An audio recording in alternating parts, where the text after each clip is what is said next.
What's up, everybody? Coach Trevor here. So today in this video, we're gonna go over a barbell sumo deadlift. And I typically only go over this in my private training sessions.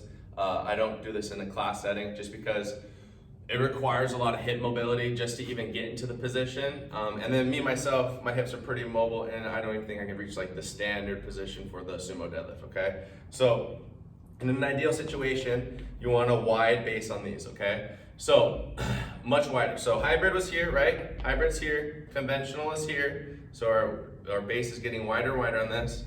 Okay, we're gonna hit a little more of the medial portion of the hamstrings on these as well. We're gonna have a little bit more knee flexion as well, so we'll be bending our knees more. And of course, we're gripping the floor. We're gonna have more toe angle out on this, okay? So that means we're gonna get our knees out that much more. We don't want our knees caving in like this.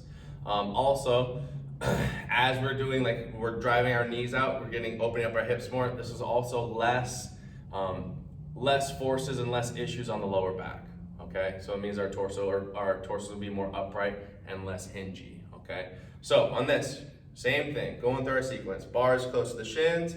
It can be by the shoelaces, an inch apart. It can be touching the shins. Everyone's gonna be different. Whatever's comfortable for you. You're gonna breathe, brace, create that tension, hinge out, get those knees out like crazy. And ideally, see, I didn't even have it. Ideally, you want those knees, those shins to be vertical pretty much all the way around, okay? All the way around. So in a class setting, most people will be here, not even worth it. We'll just do hybrid deadlifts, does something very similar.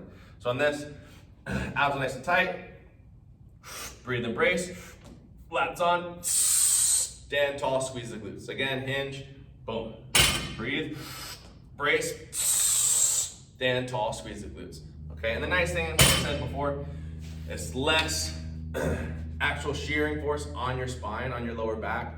Your torso is a little more vertical. Also too, if you have the mobility for it and you get strong in those positions and your hips don't have any issues whatsoever, we can go heavy on it. And on top of that, the bar isn't moving as far, okay? Because I have a wider base. If I'm standing straight up, bar's up to here. If I have a wider base, I'm instantly lower and the bar doesn't have to travel as far in order for me to lock out my hips.